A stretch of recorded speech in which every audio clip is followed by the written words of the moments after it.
సాంబశివరావు గారు ఈయన చదివేశారు ఏది ఫోన్ లో చూసి. అప్పుడు నాకు అనిపించింది. నాకు అనిపిస్తే నేను తర్వాత ఒక 20 రోజులు పోయిన తర్వాత అప్పుడు ఏం చేశానంటే, నేను కొన్ని రోజులు పోయిన తర్వాత 20 రోజులు కాదు చాలా కొన్ని రోజులు పోయిన తర్వాత సాంబశివరావు గారు ఫోన్ చేసి, అన్న మీరు చదవడం కాదు, మీ ఫోన్ లో చూసుకొని మీరు చదువుతున్నారు, వాళ్ళ ఛానల్లోకి వెళ్ళారు, బాగానే చేసి చెప్పారు, కానీ వినేవాళ్ళు ఏమనుకుంటారంటే మీరు కొంత అందులో మీరు కల్పించేది చదివారు అనుకుంటారు, మీరు అప్పుడు సిగ్నేచర్ ఛానల్లో యాంకర్ తో చదివించాలి, మీరు ఆ పని చేయాలి అని చెప్పేసి అన్నాను. అలాగే అండి ఈసారి ఆ పని చేస్తానన్నారు. ఈసారి ఎప్పుడైనా పిలిస్తే అప్పుడు మన క్రాంతి గారు ఛానల్లోకి వెళ్ళినప్పుడు నిజంగా నేను చెప్పినటువంటి సలహా ఆయనకి బాగా నచ్చింది. ఆయన అన్నారు, అవును ఈసారి అలా చేయాలన్నారు. అలా చేయాలని చెప్పేసి తర్వాత క్రాంతి గారిని మన ఛానల్ అప్పుడు చూశాను, ఏది ఇంటర్వ్యూ చూశాను.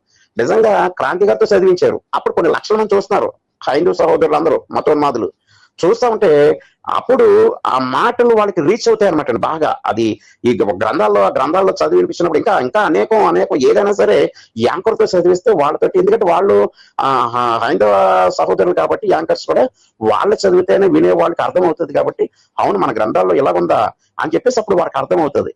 నిజంగా అక్కడ చాలా మంచి గొప్ప దేవుడు ఆ విధంగా నడిపించాడు నిజంగా.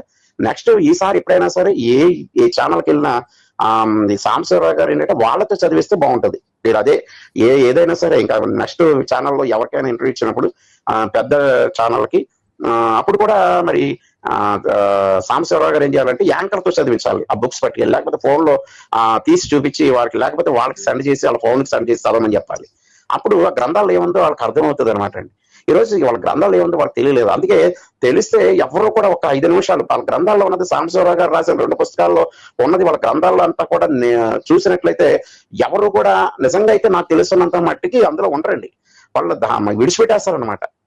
వాళ్ళు నిజంగా గ్రహిస్తే ఆ మాటలు, ఆ గ్రంథాల్లో ఉన్నటువంటి మాటలు గ్రహిస్తే నిజంగా వాళ్ళు విడిచిపెట్టేస్తారు. గ్రహించకపోతే ఏమి చెప్పలేం. కానీ అలాగే ఇక్కడ ఈయన మైకేల్ బాబు గారు నిజంగా ఒక మాట చెప్పారండి, దేవుణ్ణి రుచి చూశాను, నేను క్రీస్తుని రుచి చూశాను, అందుకే నేను ఆయన అడుగు జాడలు నడుస్తున్నాను అన్నారు. అందుకే ఆయన మాటలు ఆ మార్గంలో నడుస్తున్నాను, నాకు చాలా సంతోషం, నాకు ఎప్పుడు లేని ఆనందం సంతోషం ఉందని చెప్పేసి ఆయన నిజంగా గొప్ప సాక్షిగా నడిపించబడి, అలాగే ఆయన జీవించిన జీవిత కాలం అంతా కూడా మరి క్రీస్తు గొప్ప సాక్షిగా వాడబడాలని అందరూ ప్రార్థించాలి. ఆయన మంచి శక్తిని ఇవ్వాలి, బలము ఇవ్వాలి, ఆరోగ్యం ఇవ్వాలి. మరి ఆయన మైకేల్ బాబు గారికి మరి అనేక స్థలాల్లో ఆయన వాడబడాలి, బహుబలంగా వాడబడాలి. ఆయన మైకేల్ బాబు గారి యొక్క సాక్ష్యమును బట్టి అనేక మంది మార్పు చెందాలి, మారు మనసు పొందాలి, వారు పరలోక రాజ్యం సంపాదించుకునే విధంగా వారు అనేక మంది ప్రభు తట్టి తిరగాలని నా ఆశ, నా కోరిక. మనం ప్రార్థన చేద్దాం. నేనైతే ప్రార్థన చేస్తానండి. ఎందుకంటే ఈరోజు మంచి సబ్జెక్ట్, మంచి సాక్ష్యాన్ని పెట్టారు. ఆ నిజంగా దేవుని యొక్క చిత్తంలో ఉన్నటువంటి సాక్షులు ఆ విధంగా ఉంటారండి. దేవుని యొక్క ప్రణాళిక ఉన్నటువంటి సాక్షులు అలా ఉంటారు, అలా చెప్తారు. దేవుని యొక్క ఏర్పాట్లో ఉన్నటువంటి సాక్షులు ఆ విధంగా చెప్తారు. అంతేగాని దేవుడి యొక్క ప్రణాళికలో లేని వాళ్ళు, దేవుని యొక్క చిత్తంలో లేని వారు ఉంటారు కొంతమంది. అలాంటి వారు ఇలా సాక్షులుగా నిలబడలేరండి, క్రీస్తు సాక్షులుగా నిలబడలేరు. వాళ్ళు ప్రతి చిన్న విషయానికి పడిపోతారు, ప్రతి చిన్న విషయానికి ప్రతి దానికి వాళ్ళకి ఏంటంటే వాళ్ళకి సరిగా బైబుల్ అర్థం కాక, బైబుల్ గ్రహింపు లేక, మెయిన్ ఏంటంటే ఈరోజు కొంతమంది క్రీస్తు వద్దకు వచ్చి మళ్ళీ క్రీస్తుని మళ్ళీ వ్యతిరేకులుగా తయారవుతున్నారు సార్. వాళ్ళకి బైబుల్ గ్రహింపు రాలేదండి. మెయిన్ బైబిల్లో ఉన్నటువంటి దేవుడి యొక్క మాటలు గ్రహింపు లేని కారణాన్ని బట్టి వాళ్ళు ఆ విధంగా క్రీస్తుకు వ్యతిరేకులుగా మారారు. కానీ అక్కడక్కడ ఒక్కొక్కరు ఎవరైతే కొంతమంది విడిచిపెట్టారో మళ్ళీ వాళ్ళు తిరిగి వస్తున్నారు. కానీ కొంతమంది మతోన్మాదులుగా తయారవుతున్నారు. అలాంటి వారు కూడా తిరిగి రావాలి, ఎప్పటికైనా సరే రావాలని.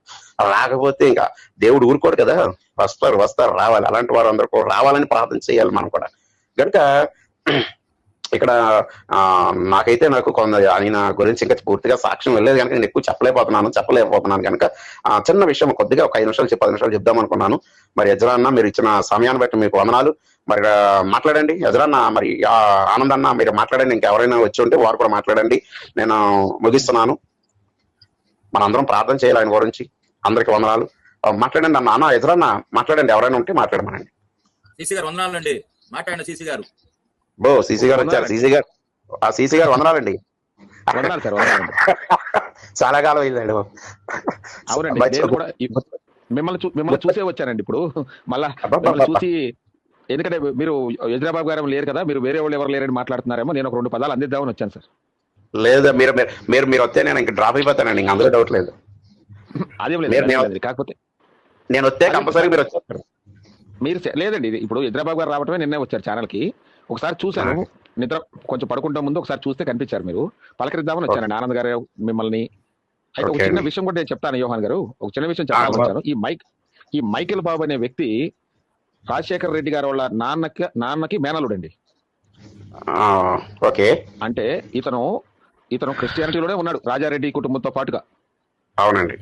ఆయన పేరే మైకేల్ బాబు. మళ్ళీ మీరు ఆయన ఎక్కడ నుంచో వచ్చి మారు మనసు పొంది దేవుని తెలుసుకుంది లేదు. క్రైస్తవ కుటుంబంలో పుట్టి పెరిగి చివరిలో జీవిత చరమాంకంలో క్రీస్తుని తెలుసుకున్నాడు ఈయన. క్రీస్తుని రుచి చూడడం అంటే ఈయనేదో ఇంత అప్పటి వరకు వేరే హైందవ మతంలో ఉండి ఏదో అటువైపు ఉన్న వ్యక్తి కాదు. ఈయన క్రైస్తవ కుటుంబంలోనే పుట్టాడు.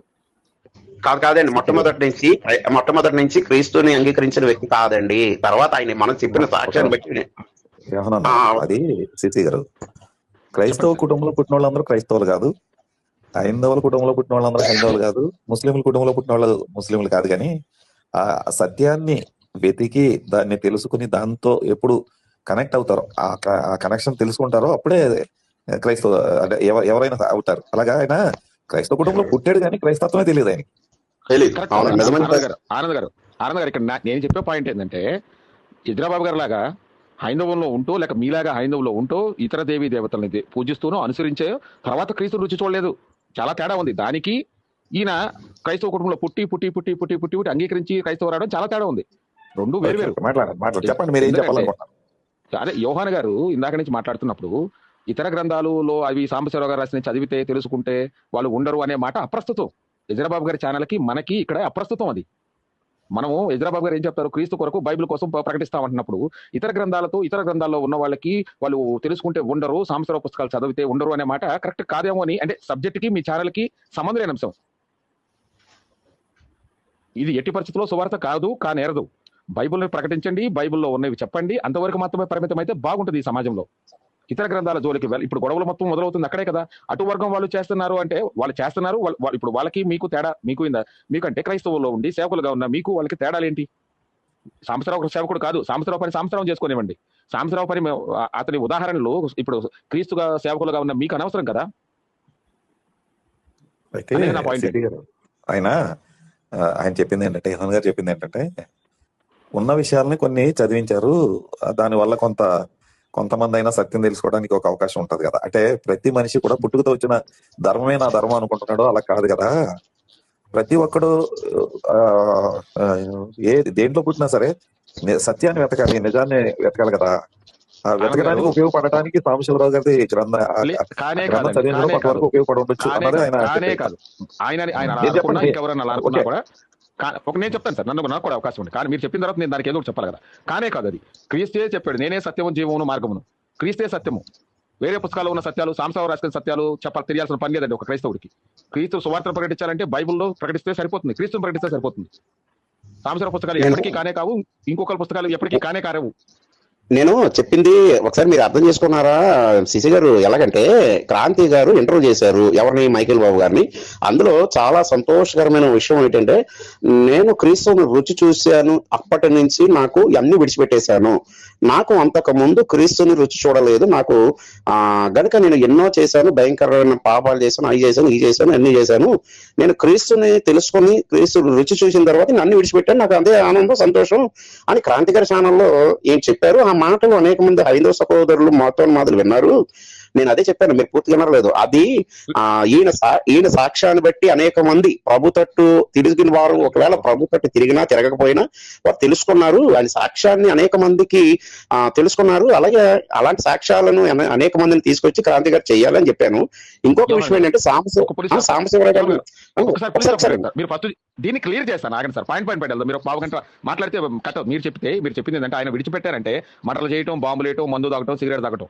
ఆయన క్రైస్తవ కుటుంబంలో పుట్టి ఆ చేసిన పాపాలను వదిలేశారని చెప్పాడు. కానీ ఇంకొక విశ్వాసంలో ఉన్న నేను ఆరాధనలో లేకపోతే పూజలను వదిలేశారని అర్థం కాదు. సో ఈయన సాక్ష్యము క్రైస్తవ కుటుంబంలో పుట్టిన అలానే పెరుగుతూ అలాంటి దందాకోరులు చేసుకున్న వ్యక్తులకి మాదిరిగా అవుతుంది అని చెప్పాలి మీరు కూడా. ఇంక రెండో పాయింట్ అలా కదా. నేను అదే చెప్పానండి. ఇప్పుడు మా సాంబశివరావు గారు ఆయన రాసినటువంటి పుస్తకాల్లో రెండు వాళ్ళు చూసినట్టయితే అనేక మంది మారతారు నిజంగా తెలుసుకుంటే. ఈయన సాక్ష్యం ఇలాంటి సాక్ష్యాలు కూడా విని అనేక మంది మారతారు అని నేను చెప్పానండి. అంతేగాని నేను వేరే ఎవరిని విమర్శించి చెప్పలేదు, నేనే విమర్శించలేదు. యోహర్ గారు, నేను కూడా మిమ్మల్ని విమర్శించట్లేదు సార్. సాంబశివరావు రాసిన పుస్తకాలతో ఎవరు మారాలి? సాంబశివరావు అపోస్తులని పౌలా? మీకు బైబిల్లో ఉన్న 40 మంది ప్రవక్తలు రాసిన పుస్తకాలు సరిపోలేదా అని అడుగుతాను నేను. క్రాస్ క్వశ్చన్ అవుతుంది అది మీరు చెప్పే మాటలు. అది కాదండి. సాంబశివరావు బైబిల్ గురించి ఒక పుస్తకం రాశాడా? సాంబశివరావు క్రైస్తవం గురించి ఒక పుస్తకం రాస్తే చెప్పండి, రిఫర్ చేయమని. ప్రవీణ్ పడాల్ గారు త్రిత్వం మీద వినండి సార్, మీరు అప్పుడే మధ్యలో రాకండి సార్, నేను ఆగిపోతాను. త్రిత్వం గురించి ఏదైనా పుస్తకం రాశారో ఎవరైనా ప్రవీణ్ పడాల్ గారు, దాని గురించి తెలుసుకోండి అంటే ఒక అర్థం ఉంది. లేకపోతే బైబిల్ సింహగర్జన అని చెప్పేసి BOE ఇంకోటి ఏదో రాశారంటే అది మీకు క్రైస్తవానికి ప్రామాణికం. కానీ సాంబశివరావు బైబిల్ గురించి పుస్తకాలు రాశాడా? క్రీస్తుని తెలుసుకోవడానికి సాంబశివరావు పుస్తకాలు ఏ విధంగా ఉపయోగపడతాయండి? హాస్యాస్పదం అండి యోహర్ గారు.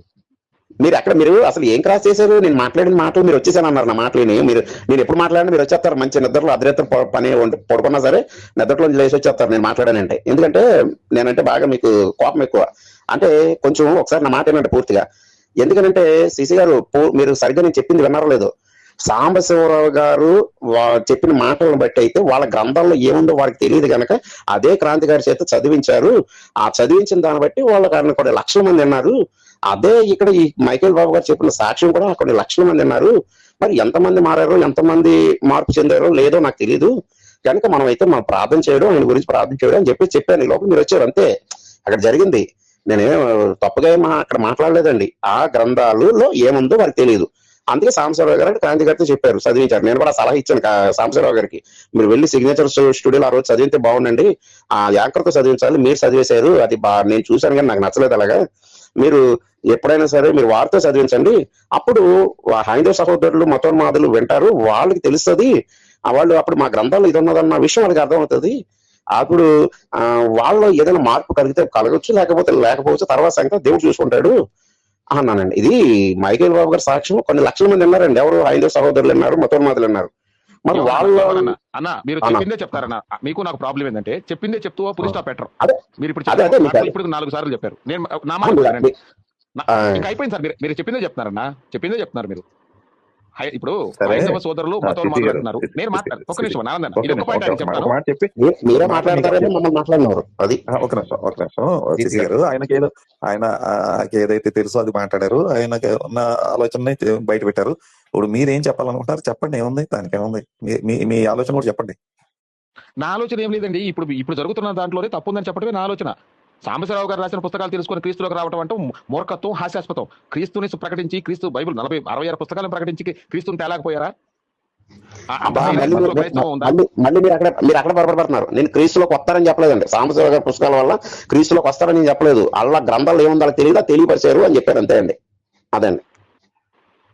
సరే, సాంబశివరావు గారు వాళ్ళకి తెలియపరిస్తే మీరు ఎందుకు ప్రస్తావించారు ఒక సేవకుడిగా? మీకేం ఉపయోగం? అంటే మీకు ఉపయోగం లేదనే చెప్తున్నారా? మీరు ఆశించింది జరగదనే చెప్తున్నారా? తప్పే ఉందండి. అప్పుడు నేను సలహా ఆయనకి సాంబశివరావు గారికి నేనే చెప్పాను, సలహా ఫోన్ చేసి ఆయన అలా చదివించారు అని చెప్పాను. అప్పుడు యాంకర్ మీరు యాంకర్ దగ్గర ఆగిపోకండి సార్. మేము యాంకర్ దాటి ఎక్కడికో వచ్చాము, మీరు యాంకర్ దగ్గర ఉన్నారు. మీరు హైందవులు మతోన్మాదులు అంటున్నారు. హైందవ సహోదరులు మతోన్మాదులు. హైందవ సహోదరులు అంటే అర్థమైంది. మతోన్మాదులు అంటే ఎవరండి?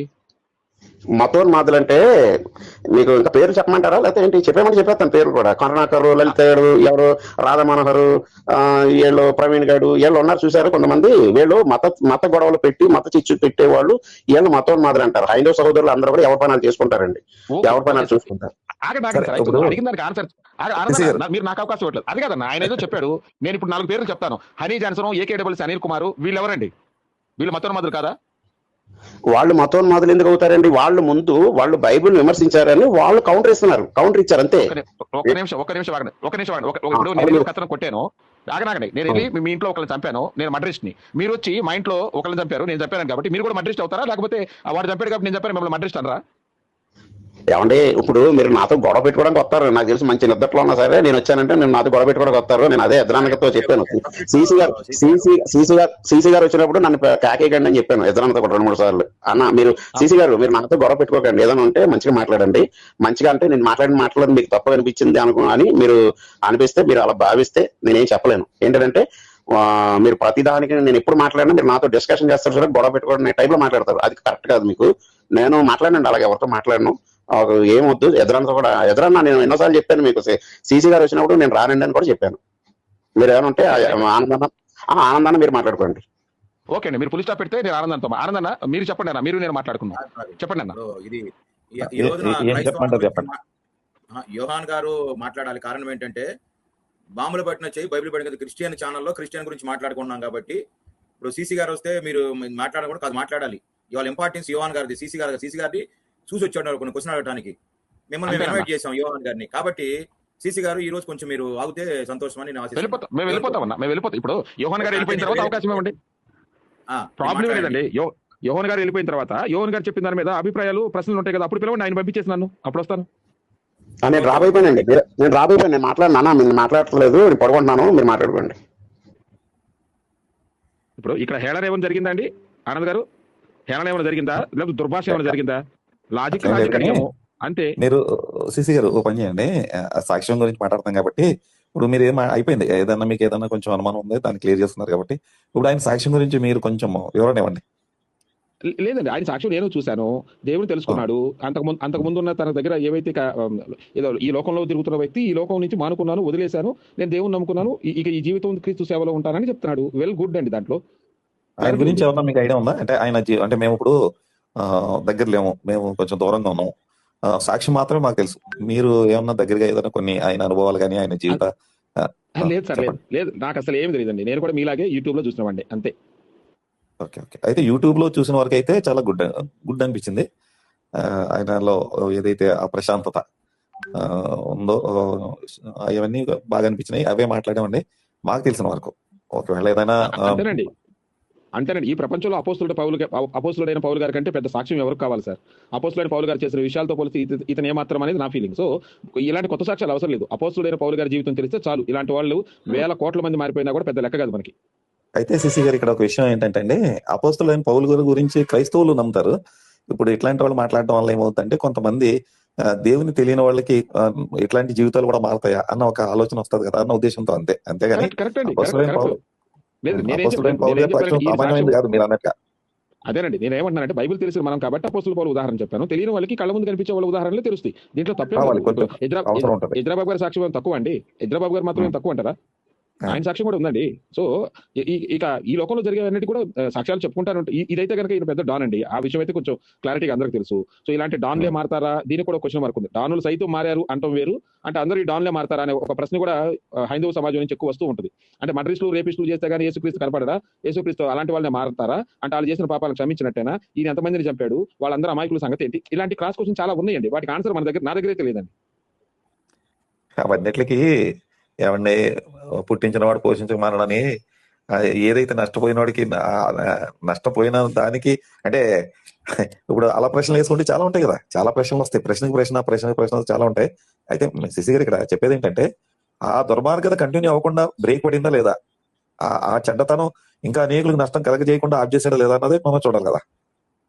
మనం అదే చూస్తాం సార్, నేను అదే చూస్తాను, చాలా మంది అదే చూస్తారు. కానీ కొంతమంది ఏంటంటే ఈయన పాపాలు క్షమింపబడ్డాయా, అయితే వీళ్ళు చంపిన వాళ్ళలో అమాయకులు లేని వాళ్ళు, అంటే పాపం ఇన్ ద సెన్స్ అందరు పాపలే, కాకపోతే అమాయకం సంబంధం లేని వ్యక్తులు కొంతమంది ఉంటే వాళ్ళ ఆత్మ లేకపోతే వాళ్ళు దేవుడి ముందు రేపు వెళ్ళినప్పుడు ఈయన బాప్తిజం తీసుకొని చనిపోయి, అంటే బాప్తిజం తీసుకొని ఇప్పుడు సేవలో ఉన్నాడు కాబట్టి ఈయన చంపిన వ్యక్తులు అసలు యేసుక్రీస్తు అంటే ఎరగని వ్యక్తి అయి ఉండి ఈయనకంటే తక్కువ పాపాలు చేస్తుంటే మరి క్షమించారా లేదా? అంటే ఏంటి, యేసుక్రీస్తు తెలియకుండా చనిపోయిన అమాయకుడికి అతన్ని చంపేసి యేసుక్రీస్తుని తెలుసుకొని వచ్చిన వ్యక్తికి తీర్పులో తేడా ఎలా ఉంటుంది అనేది చాలా మంది చాలా చోట్ల అడిగారు. నాకైతే దాని గురించి సమాధానం తెలియలేదు, చెప్పేంత స్థాయి కూడా కాదు. మీరు ఆ ఒక్క విషయం ఏమైనా వెలబరిస్తే చూసే వాళ్ళకి బాగా ఉంటుందండి, అదొకటి చెప్పండి. రోమపత్రిక 2వ అధ్యాయం చదివితే అండి, దాంట్లో అక్కడ చాలా క్లారిటీ ఇచ్చాడు. ఏంటి ఎవరి పరిస్థితి ఏంటి, ఎవరి యొక్క జీవితం ఏంటి, ఎవరి సాక్ష్యాలు ఏంటి, అక్కడ జరిగే దాన్ని బట్టి ఏం చేయాలో దేవుడు ఒక నిర్ణయాలు ఎలా ఉంటాయి అన్నది అక్కడ వివరణ ఇచ్చాడు పౌలు గారు రోమపత్రిక 2వ అధ్యాయంలో. అయితే ఇక్కడ ఒక మాట మనం గుర్తు చేసుకోవాల్సింది ఏంటంటే, ఇప్పుడు చనిపోయిన వాళ్ళు ఏమో అమాయకులు సొద్దపూసలో చనిపోయి ఉంటారు ఈయన చేతిలో. అప్పుడు వాళ్ళు ఎదురు ఈయనతో సమానంగా పోరాడుతున్నారు అంటే ఆ స్థాయిలో ఉండి ఈయనతో సమానంగా దుర్మార్గంలో ఉన్న వాళ్ళే కదండి ఎదురు బదురు పడింది. కాబట్టి జరిగినాయి ఏదైనా మిస్టేక్ అయ్యి మంచోళ్ళు మీరు అన్నట్టుగా ఏదైనా మధ్యలో మిస్టేక్ జరిగి మంచోళ్ళు కూడా చనిపోతే మాత్రం ఏమండి చనిపోవటం అన్నది, ఎవరో చనిపోవటం మనుషులుగా మనమే ఒప్పుకుంటే దేవుడికి కూడా ఇష్టం ఉండదు ఆ పరిస్థితి. కాబట్టి చనిపోయిన దానికి తప్పకుండా దాని నిర్ణయాలు దానికి ఉంటాయి. ఇప్పుడు యోహాను సువార్త 9వ అధ్యాయంలో మాట్లాడాడు, ఈయన గుడివాడి పుట్టుటకు ఈయన కారణమా వీళ్ళ తల్లిదండ్రులు అంటే, ఈయన కాదు వీళ్ళ తల్లిదండ్రులు కాదు, దేవుని మహిమ ఈయన ద్వారా బయలుపరచబడాలి పడుతుంది అంతే అని చెప్పాడు. దానికి దేవుని ఉద్దేశాలు కొన్ని మనం వెతకాలి, దొరుకుతాయి. మీరు ఒక చిన్న మాట మీరు ఇప్పుడు అన్నారు, మీరు ఇందాక చెప్పారు దేవుని మహత్కార్యాలు బయలుపడాలి కాబట్టి ఇతను ఇలా పుట్టాడు, ఇతనికి కానీ ఇతని తండ్రికి కానీ సంబంధం లేదన్నారు. సరే, అతని వల్ల బయలుపడబడ్డాయి. మరి ఇప్పటి వరకు కొన్ని వేల కోట్ల మంది అందులు వికలాంగులు పుట్టారు, వాళ్ళ ద్వారా బయలుపడాలా? మరి వాళ్ళు ఎందుకు పుట్టారంటారు? ఇలాంటి క్రాస్ క్వశ్చన్లు వస్తాయన్నా?